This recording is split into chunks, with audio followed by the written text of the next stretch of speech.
novia vendida de Bedřich Smetana se estrenó en su primera versión el 30 de mayo de 1866 en Praga, pero la versión definitiva, luego hizo algunas correcciones, fue en el 70 cuando se estrenó también en Praga. En Bedřich Smetana se dice normalmente pues que es el creador de la ópera checa. Y es verdad, pero bueno, habría que matizar un poco también. En todo caso, el padre, que era músico aficionado, tocaba en un cuarteto de cuerda, le enseñó música al hijo pues, cuando tenía 4 años, y bueno, con 6 años ya participó en un concierto público tocando un arreglo de la Muda de Portici, la Muette de Portici, la ópera de Auber, que era popularísima en aquella época. Y entonces un arreglo que circulaba de algunos fragmentos para piano lo tocó él ya en un concierto público con 6 años. Y con 16, entonces cuando decidió ya abandonar los estudios y dedicarse exclusivamente a la música.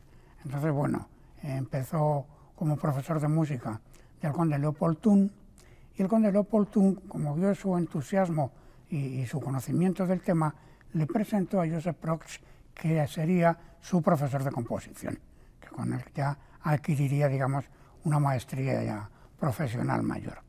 Entonces, bueno, tuvo amistad le conoció Franz Liszt. Liszt fue un hombre muy generoso, que a todos los que veía, a todos los artistas que veía, que según su opinión tenían talento, les apoyaba de una manera o de otra. Y de hecho, en el caso de Smetana, fue Liszt el que intercedió para que publicase su primer opus, unas 6 danzas, 5 piezas o 5 danzas, 5 piezas características para piano, opus 1. Bueno, pues lo publicó gracias precisamente al apoyo de Liszt. Entonces, en el 55, fue, bueno, ya 1855, con 31 años, pues empezó a organizar conciertos y a dirigir conciertos, y de hecho estrenó y hizo una Sinfonía del Triunfo, que así se llamaba, que era una pieza de homenaje a, bueno, pues la entronización de Francisco José de Austria-Hungría, justamente con su matrimonio con Isabel de Baviera, o sea, con la popularmente conocida como Sisi. Bueno, pues ahí precisamente él hizo una obra orquestal que se llamaba la Sinfonía del Triunfo, precisamente para conmemorar este acontecimiento. Entonces se trasladó a Suecia. En el año 56 estuvo trabajando en Göteborg durante 6 años, pero luego regresó a Praga y bueno, en el año 65 fue el director del que se llamaba Teatro Provisional, que era algo así como que luego se ha llamado el Teatro Nacional Checo, ¿no? Pero bueno, se llamaba entonces Teatro Provisional. Por en medio, en el año 63, había estrenado su primera ópera, Los Brandenburgueses en Bohemia, y luego ya La novia vendida, que es del 60. Por desgracia, se quedó sordo, y entonces tuvo que abandonar la dirección musical del teatro, pues claro, por su imposibilidad de trabajar. Llegó a un acuerdo con el teatro porque él les cedía sus derechos de autor y el teatro le pasaba una pensión mensual, que no fue un arreglo, al final pues fue un mal arreglo económico para él, pero en fin. Y en todo caso, bueno, esos últimos años en que estuvo sordo, se dedicó a la composición y escribió el famoso ciclo de poemas sinfónicos que se llama Mi Patria. Son 6 poemas sinfónicos, a cuál más bonito, el famoso del Moldava, que es el segundo, pues bueno, está en todos los atriles de todas las orquestas del mundo, porque es una verdadera belleza, y bueno, pues ese ciclo es la última música que compuso, entre el 74 y el 79. Y bueno, acabo de decir, o he dicho hace un momento, que ha sido el creador de la ópera nacional checa. Bueno, en realidad esto, ya digo, había que matizarlo, porque el verdadero creador fue František Škrup, que František Škrup escribió 8 óperas, 3 de ellas, 8 alemanas, 3 ya eran en checo. Por tanto, fue el primer hombre que escribió una ópera en checo que se llama Dratenak, o sea, el calderero, ¿no? Que es del año 1820. Y en el 28 hizo las sombras de la noche. Y en el 25 Libuse. Pero claro, ninguna de estas obras ha entrado en un repertorio y en cambio la de Smetana entró en repertorio desde el mismo momento de su estreno. Tiene una música tan luminosa, tan bella, tan popular, que inmediatamente entró en repertorio, y por eso, claro, decimos que es el creador de la Ópera Nacional Checa, aunque en realidad no sea así, pero es el primero que ha conseguido empezar a crear un repertorio nacional checo, ¿no? Entonces, bueno, la obra, esta primera, como las obras de František Škrup, a las que me acabo de referir, en realidad la forma no es ópera, la forma es un singspiel. Bueno, lo que nosotros llamamos aquí zarzuela grande, o sea, números musicales largos y tal, pero separados por partes habladas. Sí, lo que los alemanes, bueno, el mundo germano hablante ha denominado Singspiel, ¿no? Bueno, pues en realidad la forma era el Singspiel. Se convirtió en ópera ya muy posteriormente, ¿no? Entonces, Smetana tiene 8 óperas acabadas. Los Brandenburgueses en Bohemia es la primera, que está en la forma de la gran ópera histórica francesa, ¿verdad? Y luego ya La novia vendida, Dalibor, que es del 60, Libuze, que es del 1872, Las dos viudas, que es de tipo, las 3 últimas óperas suyas son de tipo cómico sentimental, digamos. Las dos viudas es del 74, que luego la revisión es el 77, El beso es del 76, El secreto del 78 y El muro o la pared del diablo del 82, que bueno, es cómica, pero también tiene un elemento sentimental grande, ¿no? Entonces, donde estrenó estas obras y de lo que fue el director es el que se llamaba Teatro Provisional de Praga, que claro, luego a partir del año 81 se ha denominado Teatro Nacional Checo, ¿no?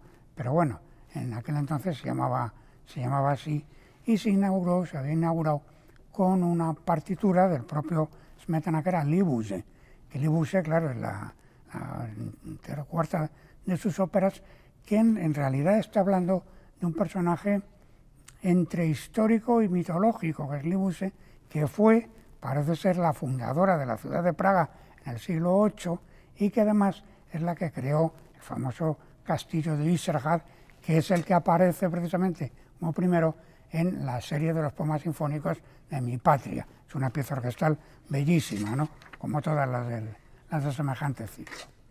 Entonces, la primera referencia de la ópera está en una carta que escribe el 5 de junio de 1863, en que dice que, estando en casa de mi hijo, he recibido una carta de Sabina con el libreto para componer. Este Sabina era Karel Sabina, que era poeta, dramaturgo, autor naturalmente libretistas de textos para teatro, y este hombre, bueno, había participado en la Revolución del 48, lo que le trajo por consecuencias que le metieron en la cárcel 18 años, que no es una broma. Estuvo 18 años en la cárcel por haber participado en la Revolución del 48. Y luego ya cuando hubo la amnistía general, pues ya pudo salir y dedicarse a escribir obras teatrales, ¿no?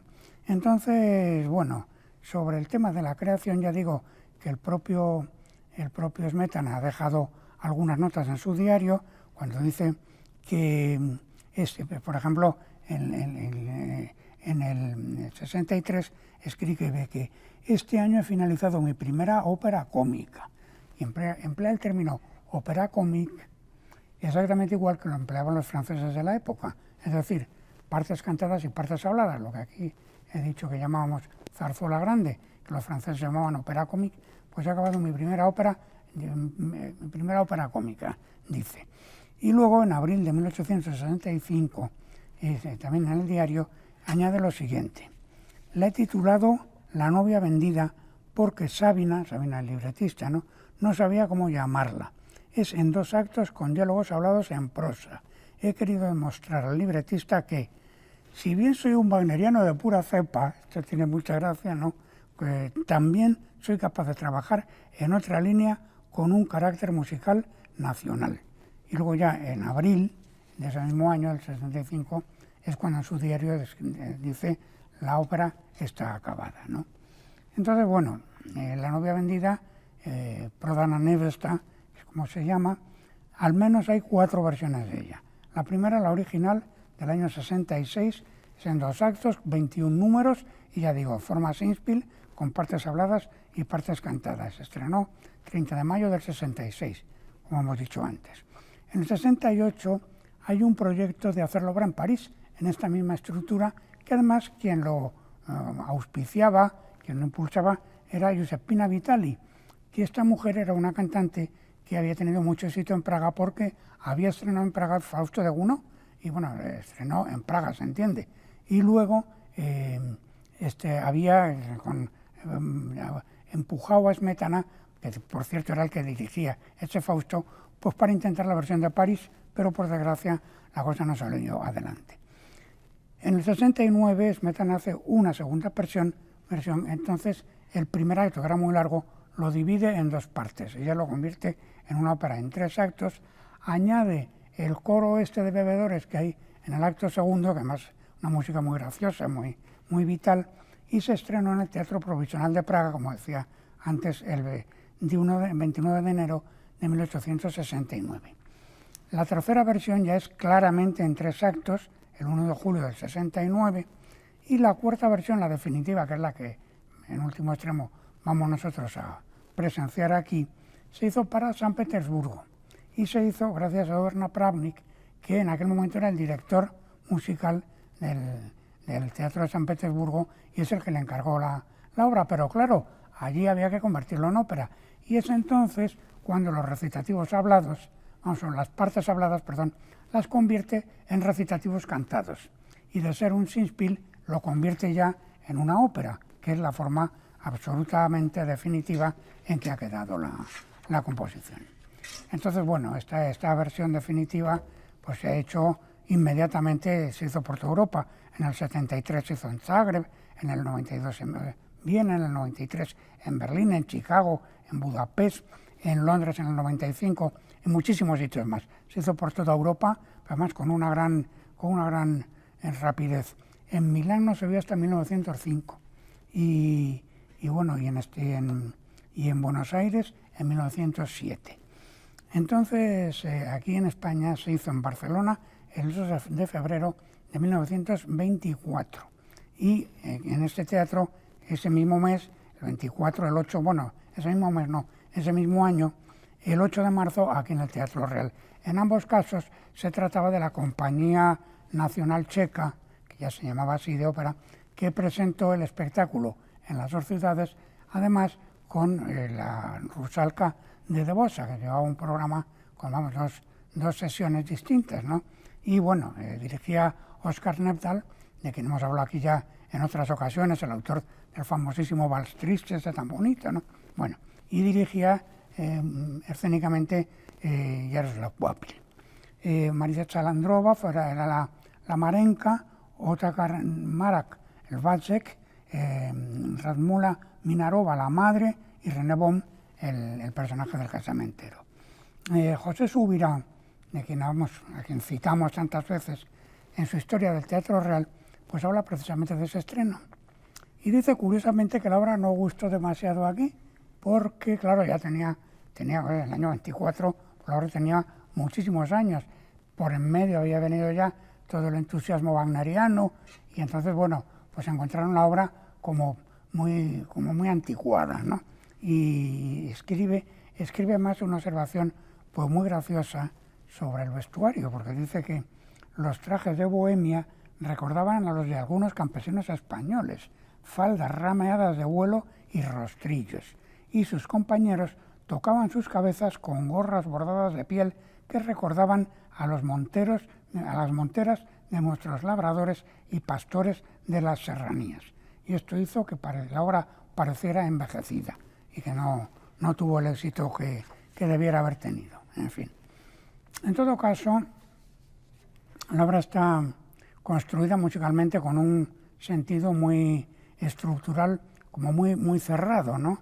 De hecho, la obertura está en fa mayor, pero inmediatamente empieza la acción en sol mayor y el primer acto acaba en do mayor, el segundo acto empieza en si bemol y acaba en fa, o sea que la misma relación de tónica dominante, de dominante a tónica, y el tercero está en do, que luego va a ser la tonalidad de los que aparecen, pues la bemol y do mayor también para acabar. O sea que hay una forma estructural muy compacta, ¿no?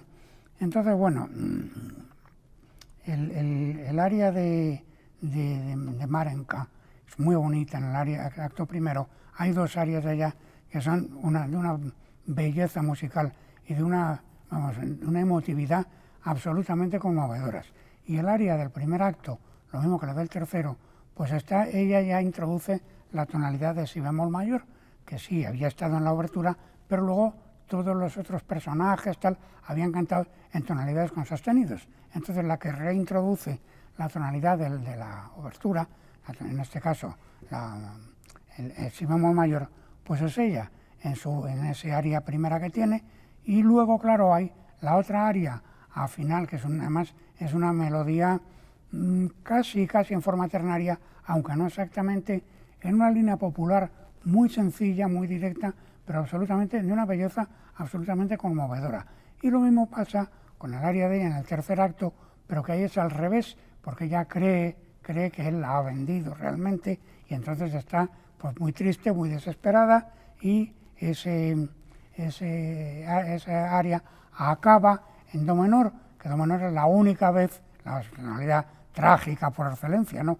La única vez que aparece do menor en toda la ópera es precisamente ahí, en la lamentación de ella, que cree realmente que él la ha vendido, ¿no? En fin, con este juego de errores deliberados que hay a lo largo de la obra y que es su mayor atractivo de tipo argumental. Por lo demás, se ha señalado muchas veces, y es verdad, que hay una gran influencia de Offenbach en los aspectos pues, más jubilosos. Y bueno, no es de extrañar, porque claro, entre 1862 y 1883 se habían hecho en Praga 19, nada menos que 19 operetas de Offenbach, muchas de las cuales habían sido dirigidas por el propio Smetana. O sea que haya una influencia de Offenbach, pues es absolutamente lógico, bueno, yo diría que inevitable, ¿no? Entonces, para concluir, y a propósito de esa belleza del folclore inventado, pero que ha sido absolutamente asumido, como si se tratase de una música realmente popular, pues le vamos a dar la palabra a Václav Jánek. Václav Jánek es poeta y escritor checo, que ha escrito muy bellamente a propósito de la novia vendida lo siguiente. Más allá de los clichés del folclorismo, empieza diciendo, La novia vendida se ofrece como una de las obras maestras más intensamente impregnadas de la alegría y del gozo de la propia música, gracias a un equilibrio milagroso mantenido desde el uno hasta el otro extremo de la obra entre la brillantez técnica y una magnífica y henchida de ternura.